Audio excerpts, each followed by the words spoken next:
2వ రాజులు 7. అప్పుడు ఎలీషా రాజుతో ఇట్లనెను, యెహోవా మాట ఆలకింపుము.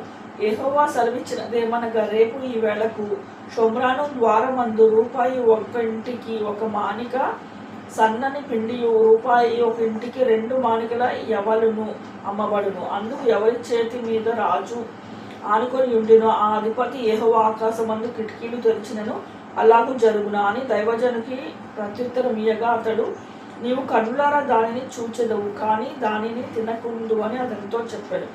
అప్పుడు పట్టణపు గుమ్మమునొద్ద 4 కుష్ఠరోగులు ఉండగా వారు ఒకరికొకరు చూచి, మనము చచ్చిపోవు వరకు ఇచ్చట ఎందుకు కూర్చుండవలెను? పట్టణములోనికి పోయిదమనుకొంటిమా? పట్టణమందు క్షామ ఉన్నదందున అచ్చట చచ్చిపోదము. అచ్చట ఊరక కూర్చున్నను ఇచ్చటను చచ్చిపోదము.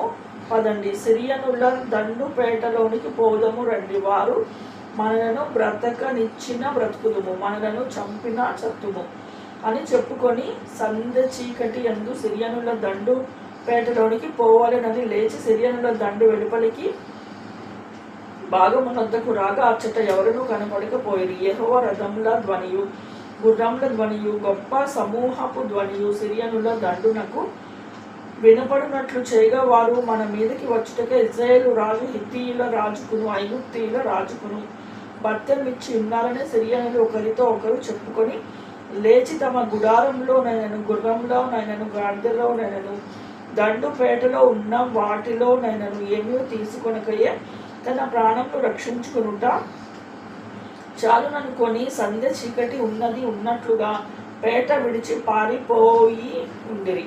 కాబట్టి కుష్ఠరోగులు దండుపేట వెలుపలికి భాగమునొద్దకు వచ్చి ఒక గుడారము జొచ్చి భోజన పానములు చేసి అచ్చట నుండి వెండి బంగారములను బట్టలను ఎత్తుకొని పోయి దాచిపెట్టి తిరిగి వచ్చి మరి ఒక గుడారము జొచ్చి అచ్చటి నుండి పొమ్ము ఎత్తుకొని పోయి దాచిపెట్టిరి. వారు, మనము చేయునది మంచి పని కాదు, నేటి దినము శుభవర్తమానము గల దినము, మనము ఊర కొననేల, తెల్లవారు వరకు మనము అచ్చట ఉండిన ఎడల ఏదైనా ఒక అపాయము మనకు సంభవించును కనుక మనము వెళ్ళి రాజు ఇంటి వారితో సంగతి తెలియచెప్పమనెను.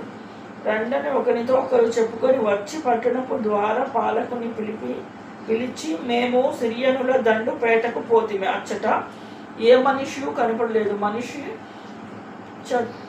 చప్పుడైనను లేదు. కట్టబడిన గుర్రములు కట్టబడిన గాడిదలు ఉన్నవి, కానీ గుడారముల దగ్గరకు ఎవరూ లేరని వానితో అనగా, వాడు ద్వారపాలకుని పిలిచెను. వారు లోపలనున్న రాజు ఇంటి వారిలో ఆ సమాచారము తెలియచెప్పగా, రాజు రాత్రి అందు లేచి ఆ సేవకులను పిలిచి, సిరియనులు మనకు చేసిన దానిని నేను మీకు చూపించును. మనము ఆకలితో ఉన్న సంగతి వారికి తెలిసి ఉన్నది కనుక వారి పట్టణంలో నుండి బయటకు వచ్చినడులా మనము వారిని సజీవులుగా పట్టుకొని పట్టణమందు ప్రవేశింపగలమని యోచన చేసి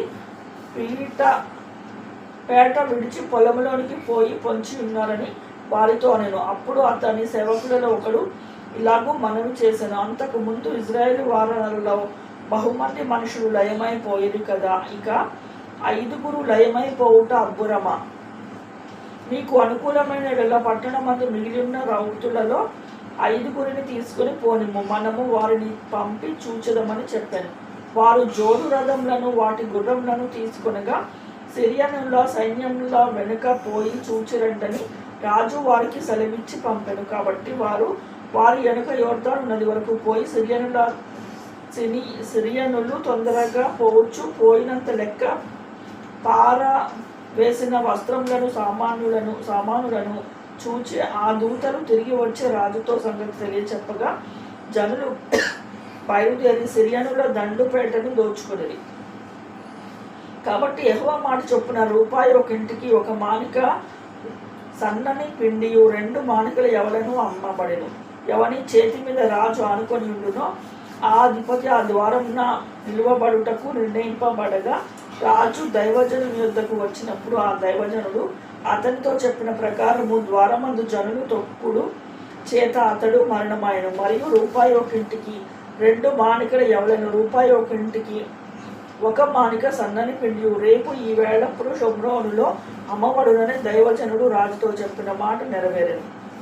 అధిపతి యెహోవా ఆకాశమందు కిటికీలు తెరిచి అది జరుగునా అని ఆ దైవజనుతో చెప్పగా అతడు, నీవు కన్నులారా చూచుదువు, కానీ దానిని తినకబోదని అధిపతితో చెప్పాను. జనులు ద్వారమందు అతని తొక్కగా అతడు మరణమైన కనుక ఆ మాట ప్రకారము అతనికి సంభవించింది.